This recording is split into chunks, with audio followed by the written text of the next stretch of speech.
Yo, what's going on, everybody? So Boruto episode 122 is done and in the books, and this was an episode that I had mixed emotions on, okay? Like, I really had mixed emotions because there were some things I thought were done really well. There are other things where I thought that there could have been a little more room to explore and flesh out a little further. And in particular, I really felt like when it came to Kankuro versus the puppets, while it was nice to see some strategy and to see Kankuro slowly reveal the different puppets that he has, while it was nice to see that and see it unveiled in a more strategic fashion, you know, I had higher expectations because what I was really disappointed in is that we didn't really see him use any of the puppets outside of what we saw him use in part 1 of the story. I was very highly expecting Kankuro to whip out the sorcery puppet, and I will say this, I don't think Kankuro's dead. I really don't think he's dead. Like, it would be very good if somebody from the previous generation did die, because it would clearly show us raising the stakes. However, I don't think it's going to be Kankuro, because if you just look at how they built this episode up, there isn't enough of an emotional impact with a character like Kankuro dying. You know, the emotional impact isn't there. And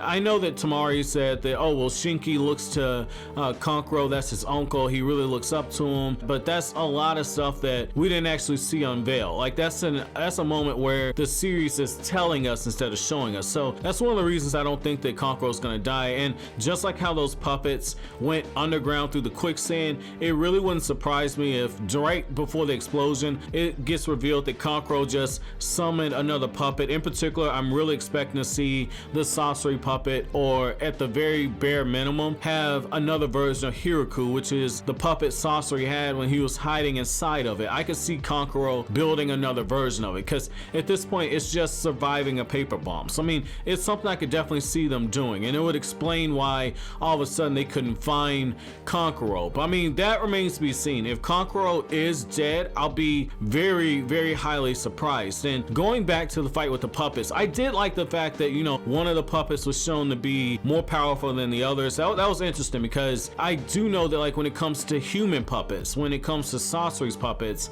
that if sorcery takes over their body and turns them into a puppet, they retain their Kekkei Genkai, they retain their chakra releases and all their different jutsu that they knew. So I mean, it would be cool if Temari had a human puppet, but that doesn't look like a human puppet. So I mean, that's interesting. I want to know why that puppet is actually stronger than what he is. But when you had that line about Kankuro saying that the true value of a puppet master is being able to fight more than one people at once, and when Shinki's explaining that very same thing to Boruto as they're running, I thought that was cool. But given that we're 15 going on 16 years removed from the end of the war arc, it's one of those things where we saw Chiyo fight against Sorcery's 100 puppets. Like, this was one of those times where I really wanted to see Kankuro just go all out. Like, go all out. Show us how many puppets you can use. Like, I know that would probably be overkill for the situation he's in, but I wanted to see more than just the basic puppets like Crow, Salamander, and Iron Maiden. We saw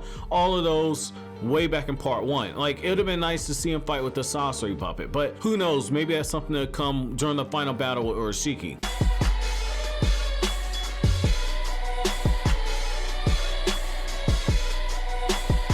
Now, what I will say is that they did kind of tone down the Boruto versus Shinki stuff, where they have like their clash of ideals, and you see a clear distinction when it comes to how Ninja and Konoha operate and how Ninja and the Hidden Sand Village operate. And it's one of those things I did like. Don't get me wrong, I did like it, because we get an opportunity for Boruto to see that there's more to life than just what he sees in Konoha. Like, he's been to these different villages, but he still tries to project a lot of his values that he had growing up in Konoha, and I can totally understand it, and I get what the writers are trying to do, because it's just like if you take like a term like being Eurocentric, where you think that basically your way of thinking is how the rest of the world should operate. So I mean, I can totally see what they're trying to do on this, and I like the fact that Shinki was kind of pushing back for a moment. But I will say that this is one of those times where I really feel as if, in order to fully pay this off, Boruto needs to see more of how the shinobi in the Hidden Sand Village operate. Like, we don't know whether or not he's gone to Hidden Sand Village. It's possible,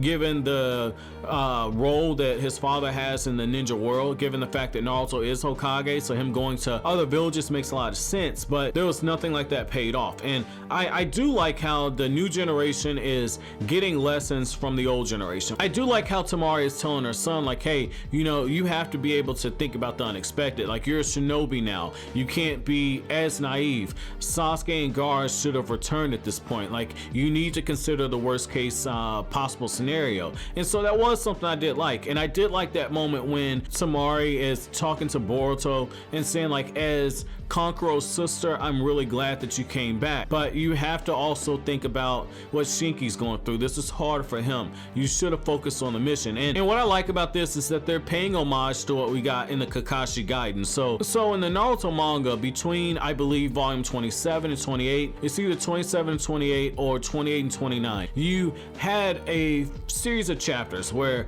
it was basically Kakashi's flashback explaining how he had a relationship with Minato, how he, Obito, and Rin went on their mission to blow up the bridge, and how Kakashi got his nickname as Kakashi of the Sharingan. Like, this was one of those times where, when you look at it, they're clearly paying homage to Obito telling Kakashi, like, yo, ninja who turn their back on their friends are scum. I mean, it's one of those things where I get what they're doing. I get what they're doing. Shinki's playing the Kakashi role, and Boruto's playing the Obito role. I totally understand that. And I also get what they're trying to do by setting Boruto up to be essentially the Naruto to Shinki's Gaara. Like, they're mixing in a few different things, and I totally get it, but because of all the bickering and back and forth in the last episode, this didn't resonate with me as much. And it's one of those times where, as you're watching the episode, or at least as I'm watching the episode, I got really sick of it to an extent. Like, I did like how Shikaku was talking to Boruto. I thought that that was a nice touch. I did like that. And this would have been one of those moments where having a flashback, and I can't believe I'm saying this, but having a flashback to Naruto's interactions with Gaara could have been something that actually worked. Maybe having Shikaku tell Boruto Gaara's reasoning for wanting to become Kazekage and link that back to Naruto, that'd have been really nice. And I did like the very subtle touch where Boruto slightly got annoyed, because while he and Naruto, they have for the most part made up their relationship, there still is a little bit resentment on Boruto's side, but it isn't resentment like I hate my old man. It's one of those things like, if you're growing up and you constantly hear how great your father is, how great your parent is, and you're trying to carve your own way, walk your own path,